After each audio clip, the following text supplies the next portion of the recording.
ودورنما 4 taariikhduna ay ku beegan tahay 20ka bisha Maars sanada 2024 ku soo dhawaada warka doornimo ee shabakada Sirta Media. Sirta Media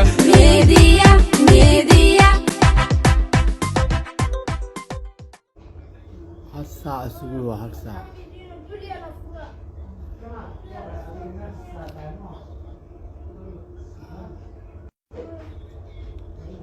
هالساعة سووا انت اللي دقيقة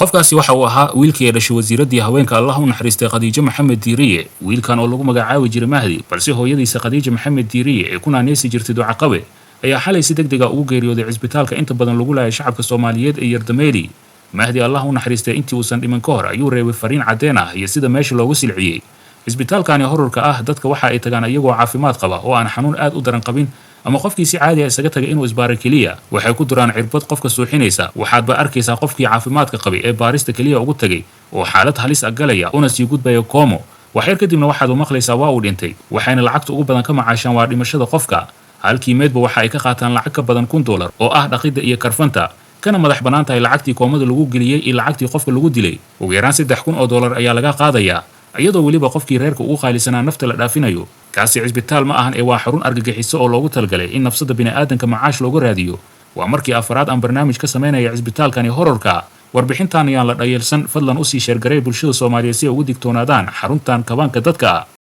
walaalayaal waa mahadsantiin isbitaalka Yardameeli dad badan ayaa ku waxyeeloobay isbitaalka wuxuu noqday isbitaalkii dadka kawaankii dadka uu noqday waxaan la ahay qof galo oo asiga oo caafimaad qaba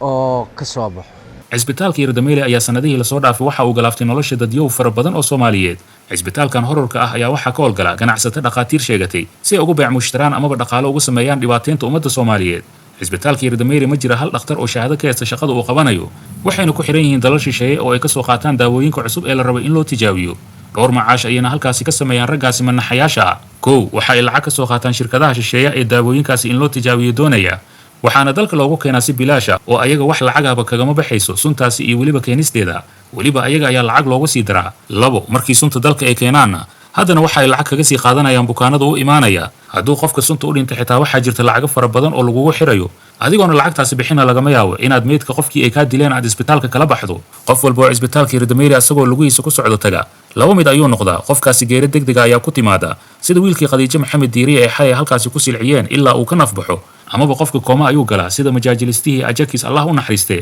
wuxuu u tagay kaliya inuu isbaaro waa tii kooma ay geliyeen kadibna uu sidaasi ku dhintay bal hadda qof walba muuqaalkaani daawanayo dib u eeg imise qofood oo aad taqaano ayaa isbitaalka Yardameeli la geeyay ayagoo xaaladooda ay wacan tahay kadibna aad maqashay in qofkii uu kooma galay amaba uu geeriyooday cisbitaalkan ayaa waxaa shir ku ah ra'iisul wasaarihii hore Maxamed Xuseen Roble iyo wasiirkii waxbarashada Cabdullaahi Carab mana jirto dawlad ku dhacday inay xirto dawladii Farmaajo ay awoodi weyday inay xirto dawladda Xasan Sheekhna sidoo kale lama oga halka awoodda intaasi leeg ay ka helayaan waxaaba macquul ah in safaaradaha shisheeye ay ku lug leeyihiin si daawooyinka dalalkooda soo saara loogu tijaabiyo shacabkeena waxaa jiri jirtay in daawooyinka tijaabada ay u isticmaali jireen xayawaanada sida daanyeerka iyo jiirka balse waxaa dood adag ka keenay hay'adaha xuquuqda xayawaanaadka u dooda waxaana dalalka Yurub iyo Mareykanka laga mamnuucay in daawooyinka lagu tijaabiyo xayawaanada markaas ay shirkadihii bilaabeen inay heshiis la galaan qaar ka mid ah dalalka Afrika waxaad hore u maqashay in cudurrada halisa wadamada Afrika qaarkood ay ka dilaaceen sida cudurka Ebola iyo kuwa la mid ah ilaa ay maantana ay la ildaran yihiin shucuubta Afrikaanta bal fiiri daawo loo diiday in lagu tijaabiyo xayawaanada reer Yurub iyo Mareykanka ayaa dalkeena la keenaa si loogu tijaabiyo dadkeena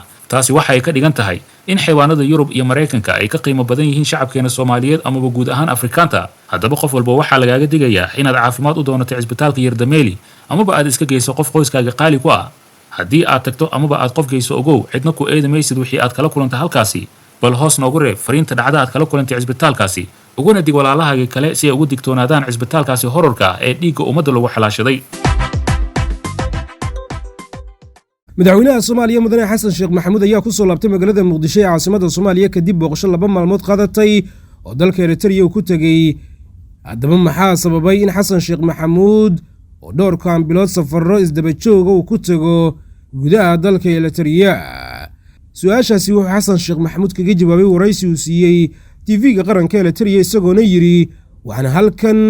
u imid inaan warbixin ka siiyo madaxweynaha dalka Eritrea isbedeladii horumarada ka socda Soomaaliya isla markaana aan weydiino wixii talooyin ah iyo sidii hore loogu sii wadi karo xoreynta argagixisada ee dalkeenna. madaxweyne xasan sheekh maxamuud ayaa ku ammaanay Eritrea doorkii ka qaadatay arrimaha Soomaaliya isagoona sheegay in Eritrea ay samaysay wax dalal yar ay ka sameeyeen gudaha Soomaaliya. xasan sheekh maxamuud ayaa wareysigaasi ku sheegay in ciidamo badan oo Soomaaliya lagu tababaray gudaha dalka Eritrea isagoona cadeeyay in Soomaaliya ay Eritrea u aragto waddan aan wax dan ah oo gaar ka lahayn Soomaaliya ee walaalnimo u caawinaya. waxaa la rumaysan yahay in madaxweyne xasan sheekh maxamuud oo Eritrea ku tagay in ka badan safaradii ku tagay dalalka kale ee caalamka muddo xileedkiisan. safarkan dambe xasan sheekh maxamuud hadda uu ka soo laabtay waxaa la sheegay in Afwerki ay ka wada hadleen xiisadda Itoobiya maadaama labada dalba ay cadowga koowaad u arkaan Itoobiya. sidoo kale xasan sheekh maxamuud iyo Afwerki waxay si wada jir u gorfeeyeen sidii ay u xoojin lahaayeen xiriirka iskaashiga Soomaaliya iyo Eritrea oo dana badan wadaaga. ciidamada ugu badan ee Soomaaliya tababarka ugu maqan waxay joogaan dalka Eritrea. taasi waxay keentay in xasan sheekh maxamuud uu kalsooni badan u qaado dalkan oo noqday waddanka ugu badan ee safarada uu ku tago dalka dibaddiisa uu ku gaaray. xasan sheekh maxamuud ayaa intii uu mucaaradka ahaa madaxweyne maxamed cabdullaahi farmaajo wuxuu ku dhaliili jiray xiriirka Soomaaliya kala dhaxeeya dowladda Eritrea, balse haatan waxaa muuqanaya in xasan sheekh maxamuudkii hore iyo midka maanta haddii ay iska hor yimaadaan uu istooganayo islamarkaana isburinayaan go'aanadiisa kala duwan ee xasan sheekh maxamuud laablakaca uu u qaato. madaxweynaha villada jooga xasan sheekh maxamuud ayaana haatan Eritrea u arkaa saaxiibka koowaad ee Soomaaliya leedahay isagoona ka soo dhaweystay dal waliba oo cilaaqaad wanaagsan uu kala dhaxeeyo Soomaaliya. waxaana la sheegayaa in haatan villa Soomaaliya qorsheynayso in ciidamo cusub ay u dirto gudaha dalka Eritrea kuwaasi oo si gaar ah loogu tababari doono ilaalada madaxtooyada Jamhuuriyadda Federaalka Soomaaliya maadaama madaxweynaha uu doonayo inuu kordhiyo ilaalada villa Soomaaliya oo haatan amnigeeda si weyn looga cabsi qabo madaxtooyada Soomaaliya tan iyo markii ay kordheen weerarada shabaab ay ka fulinayaan xayndaabka madaxtooyada. madaxweyne xasan sheekh maxamuud ayaana lagu wadaa in haatan uu guddi gaar u xilsaaro qorista ciidamo gaaraya ilaa iyo 2300 oo askari oo si gaar ah loo tababari doono kuwaasoo qayb ka noqon doona ilaalada madaxtooyada Jamhuuriyadda Federaalka Soomaaliya iyo sugidda amniga madaxweynaha Jamhuuriyadda Federaalka Soomaaliya. dawadayaal warka sirta media ayaa daawanaysan shargareeya muuqaalkan oo gaarsiiya meel fog. markan haddii aynu eegno qodobada kale ee xasaasiga ee qaybta ka ah warkayaga, dooda baarlamaanka Soomaaliya taale la xiriirta dastuurka waxay dhex taagan tahay cutubka afraad. cutubkani waa midka ugu xasaasisan waxaana ku jira isbeddelka haykalka dowladnimada oo loola jeedo in laga guuro booska ra'iisul wasaaraha laguna bedelo madaxweyne ku-xigeen. cutubkan waxaa sidoo kale ku jira hannaanka doorashooyinka iyo dalka inuu yeesho 2 xisbi oo qura markay dhammaato dooda iyo wax ka beddelka cutubka afraad. hal mar ayaa la ansixin doonaa 4 cutub ee kala koobaad, labaad, saddexaad iyo afraad.